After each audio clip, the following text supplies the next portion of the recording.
In the news tonight, high-risk border quarantine case announced. Contact tracing efforts heightened. And SODALPA General Secretary refutes Tambuya's claim. From the studios of FBC Suva, Ateda Lendua. Good evening, Fiji. A security personnel based in a border quarantine facility has been detected with COVID-19, which could pose a risk of transmission beyond the border. Prime Minister Rugby Bainimarama says the case was detected yesterday and it is not a community case. The soldier contracted the virus anytime from 1 to 6 days prior, and he interacted with other daytime staff in the quarantine facility during that time. Pranita Prakash reports.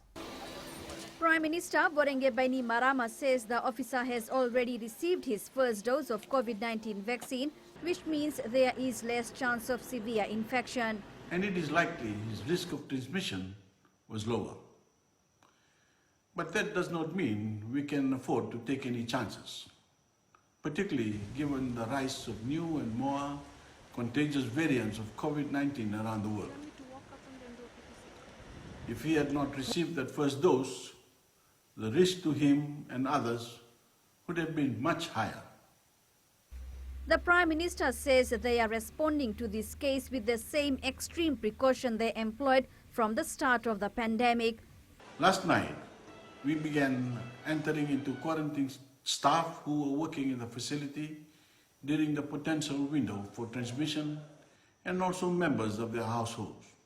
The Prime Minister says they had been exploring the relaxation of some of the remaining health restrictions, such as large public events and curfew hours. However, he says this will have to wait until they are certain that the new case does not pose a risk to the public. Pranita Prakash, FBC News. The Ministry of Health has heightened its contact tracing effort as there is a possibility that the virus may have entered the community. In a press conference this afternoon, Ministry of Health Permanent Secretary Dr. James Fong says over 267 people have been taken into quarantine since last night. He says the soldier who tested positive for COVID-19 in a quarantine facility yesterday contracted the virus from 2 people who returned from India. He says they have to assume that the soldier had some contact with daytime workers at the quarantine facility, and there's a risk, or serious risk, that the virus could have entered the community. These individuals are all now in quarantine facilities where they will be quarantined for 14 days. So far, 56 out of the 69 first-generation contacts have tested negative for the virus. 13 results are still being processed. He says tests are being conducted and more results are expected tomorrow. We now join Felipe live from Nandi. Felipe, how is the ministry responding to the case announced today? Ateda, the Ministry of Health has widened their scope of contact tracing to ensure that the virus does not enter into our communities. Of the 69 first-generation testings, 56 results have come back negative. The rest of the results will be known tomorrow. Also, if there's a change in the public restrictions, an announcement will be made tomorrow. The PS for Health, Dr. James Fong, has also made a call to Fijians to refrain from sharing misinformation about the current case and to only get updates from the officials. And in this case, it will be the Ministry of Health and the Fijian government. And also earlier today, people were questioning whether there'll be a lockdown in Nandi.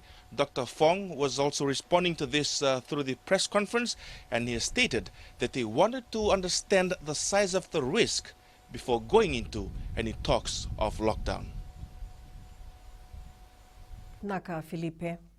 The Social Democratic Liberal Party General Secretary has refuted claims made by Linda Tambuya about the party's chances of losing a huge number of supporters from the Kandavu constituency. This was after the Kandavu representatives were not allowed to attend the management board meeting earlier this month. Josina Nunga reports the party's management team is closely liaising with those on the island, and a consensus will be reached soon. The party and members of the Kandavu constituency are expected to resolve their issues next week before the next management board meeting in May. We've been in touch with Honorable Rasoba. He was on the island. He's supposed to be coming in today with an update of his progress, trying to get our Kandavu constituency in compliance with the requirements of Constitution. Meanwhile, Tambuya continues to make her stand against the lockout decision against the Kandavu president, which she claims is an indication that the party's leadership does not value their voters' support.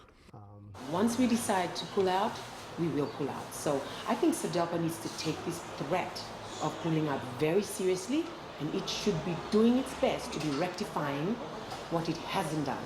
Had communication with our people in Kandavu. They are assuring us that Kandavu is firmly behind SADELPA. Tambuya has been advised to abstain from making ill-considered claims without evidence. Unfortunately, she being from Kandavu, and her ignorance of the situation has blown things out of proportion. SADELPA has 28 constituencies, and Kandavu is one of the largest. Jose Nanunga, FBC News. The lack of qualified financial officers to manage municipal council accounts is becoming a challenge. Local Government Minister Pramila Kumar says majority of the municipal councils are struggling to put together their financial reports. Pranita Prakash reports. The ministry is concerned with non-performing financial officers being employed by the municipal councils. Because really, if they were there and they did not do their job, then the question is, should they continue to be there? Because they failed to prepare the statements and submit the auditor's reports. New measures have been implemented to prevent the backlog of financial reports. And we have Ministry of Local Government. We have completed a new financial manual for all 13 municipal councils.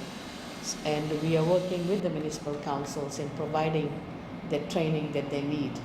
One of the municipal councils says they are ensuring their accounts are updated. Our CEO is actually a qualified accountant, and we do have another qualified accountant in position as a financial manager. So it's just a matter of updating all the financial records which go back before our time. Kumar says larger municipal councils have the resources.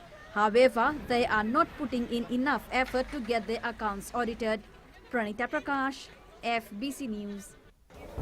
Women vendors share struggle, and Ovalau youth thrives despite the pandemic.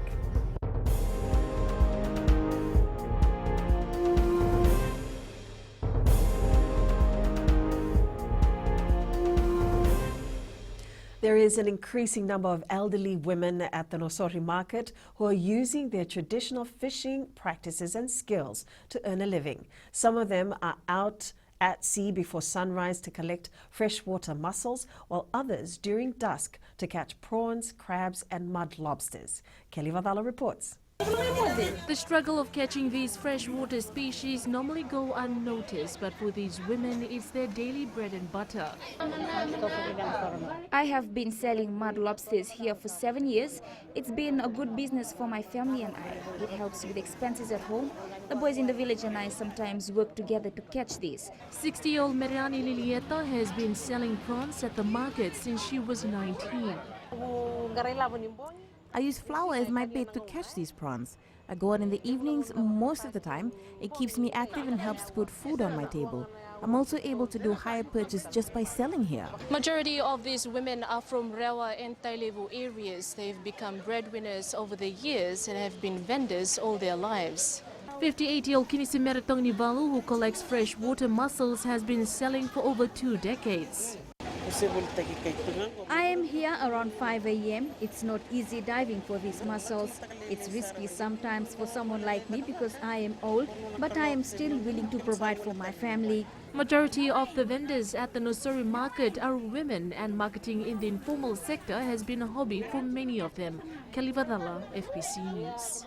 Kava, dalo and sandalwood are becoming fast-selling commodities for most farmers, particularly for the youth of Ovalau. FBC News recently visited a few villages in Ovalau and noted how the farmers are thriving despite the economic impacts posed by the COVID-19 pandemic. Josai Nanunga reports. These farmers, who were once employed in urban centers, are now investing in their piece of land to sustain them in these trying times. We have no problem. We have a piece of land and all we need to do is make use of it. We have invested a lot in Yanguana, Dalo and Yasi, and we can't even feel a pinch of the pandemic because of our earnings.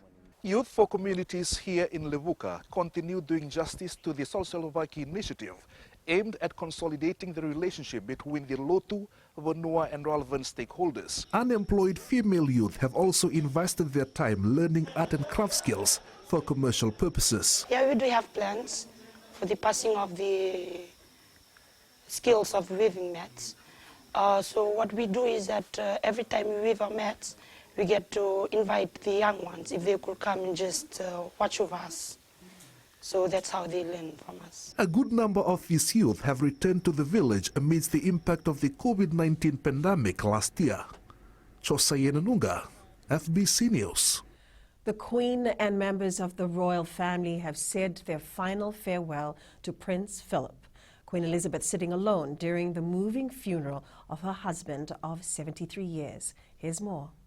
Into the sunshine of a bright spring afternoon, the body of Prince Philip was carried, his coffin covered with his personal royal standard, the Duke of Edinburgh's sword and naval cap on top.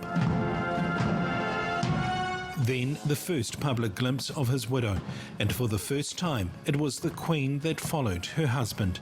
Walking behind the coffin, the Duke's children and grandsons Princes William and Harry, brothers at odds, reunited in grief. Inside the ancient walls of Windsor Castle, a nation paid its final tributes.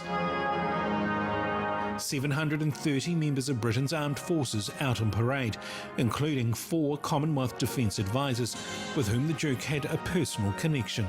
To wear the kahuhuruhuru just reminded me that what my heritage is, where I've come from, the men and women who I've served with over the years in the New Zealand Defence Force, but also our history and our heritage, and I think that's the link for me back to the Duke of Edinburgh.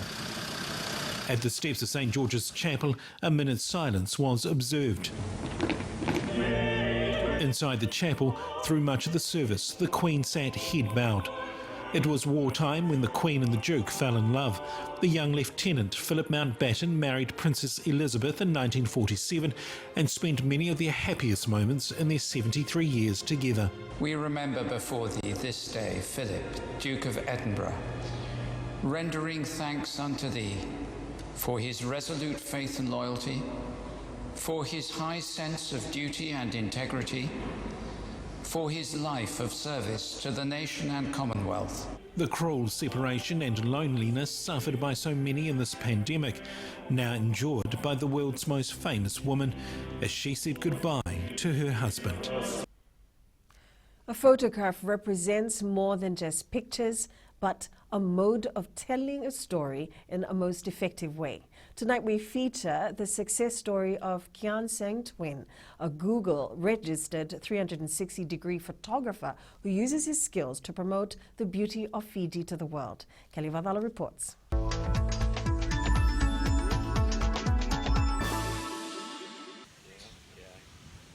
Kian Sang Twin from Malaysia has always had a passion for photography and chose Fiji as an ideal destination to do his work. This 360 photography I upload to Google Maps. So far I received more than close to 300 million views around the world. Mostly they're from United States, Australia and New Zealand.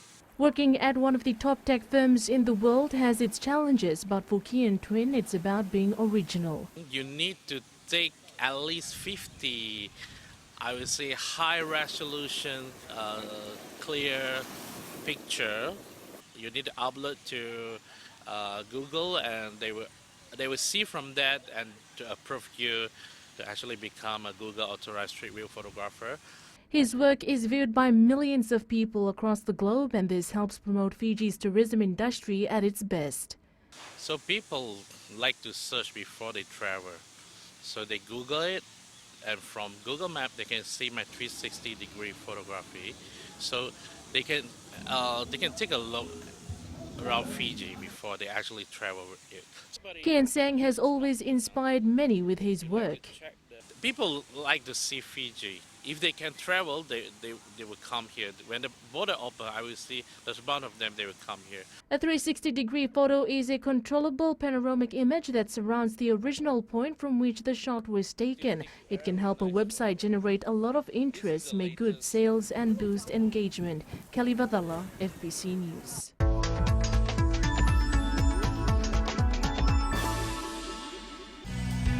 Coming up, Twins tell of Rugby League journey. And VAR suffers another loss in DPL. There's more coming up.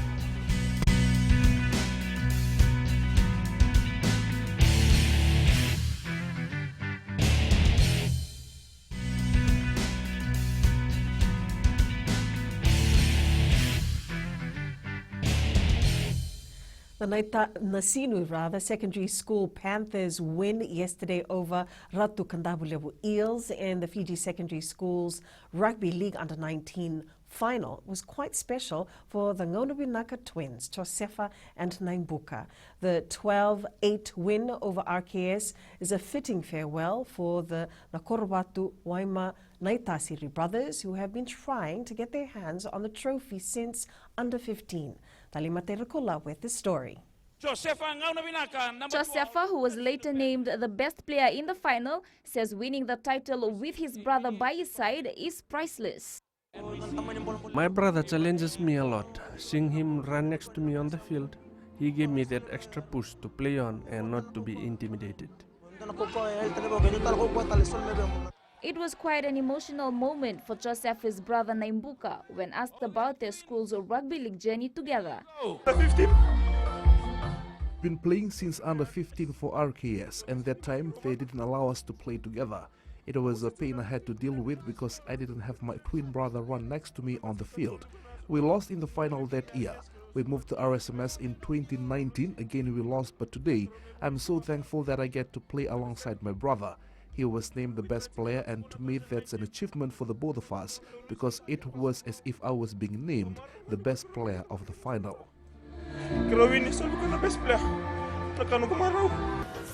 The brothers are hopeful that they will be able to make a name for themselves, to follow in the footsteps of their uncle, former Fiji Sevens giant Mesaki Rasari, and their cousin National Sevens rep Levi Ikanikonda, and former halfback Epelin Ranivasa.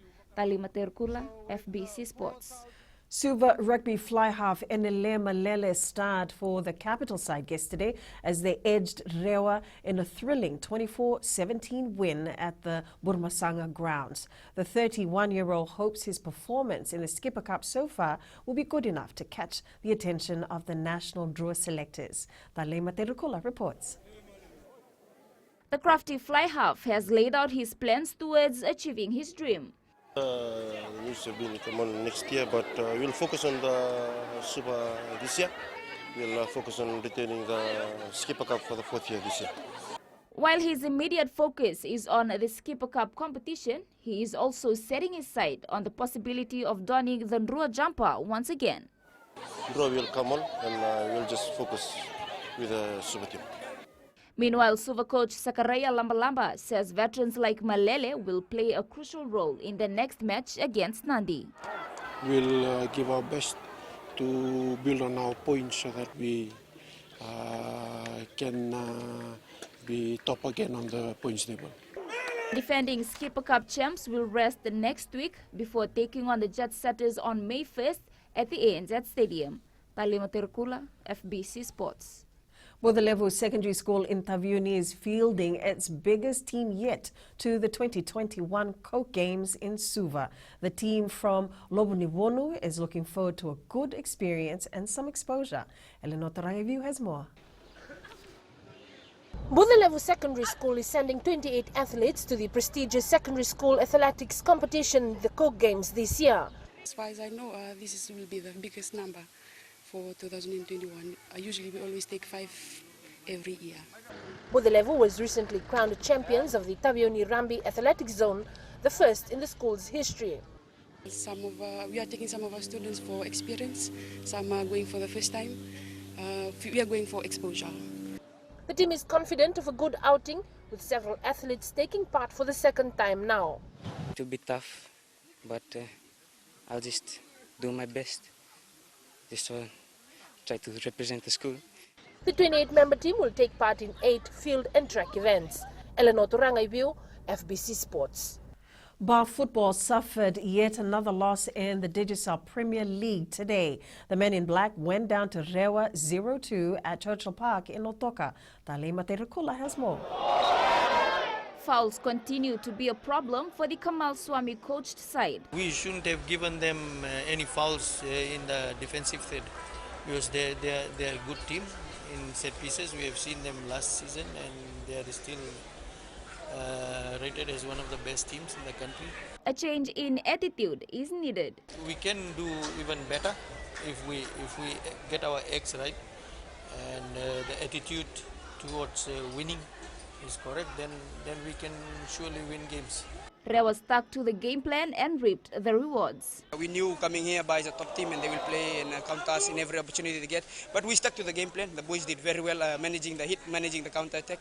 In other DPL matches, Navua held Nandi to a 2-all draw, Lambasa defeated Suba 1-0, and Lautoka edged Nanranga 1-0.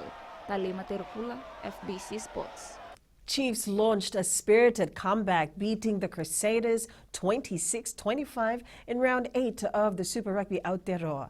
Crusaders led 17-9 at halftime, but the Chiefs fought hard to win by a point. Fiji Mbati winger Micah Sivo continued his impressive try-scoring form in the NRL. Sivo scored a try to help Parramatta orchestrate a 35-10 win over the Raiders to end its 15-year drought. Newcastle took a big step towards securing their Premier League status with a dramatic 3-2 win against 10-men West Ham. The team is in 15th place with 35 points.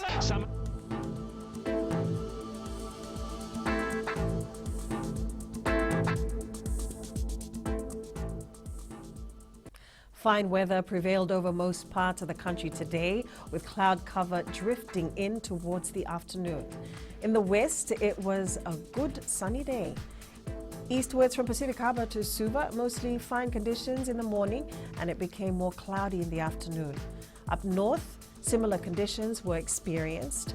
At sea, easterly winds 10 to 15 knots, moderate seas. Turning to the tides, the next high tide is at 11:24 and the next low tide at 5:15 a.m. Sunrise is at 6:15. Outlook for tomorrow, fine weather can be expected across the main centres. And looking further on to Tuesday, good weather can be expected with chances of showers as well. Recapping our main stories, high-risk border quarantine case announced, contact tracing efforts heightened, and SEDELPA General Secretary refutes Tambuya's claim. For these stories and others, you can tune in daily to our sister radio station, Gold FM. To our poll question, this week we're asking, is bullying an issue that needs to be reported to the police? Visit our FBC website to answer. And you can send us newsworthy pictures and videos by email to fbcnews@fbc.com.fj or share it with us via our various social media accounts, including Facebook, Twitter, and Instagram.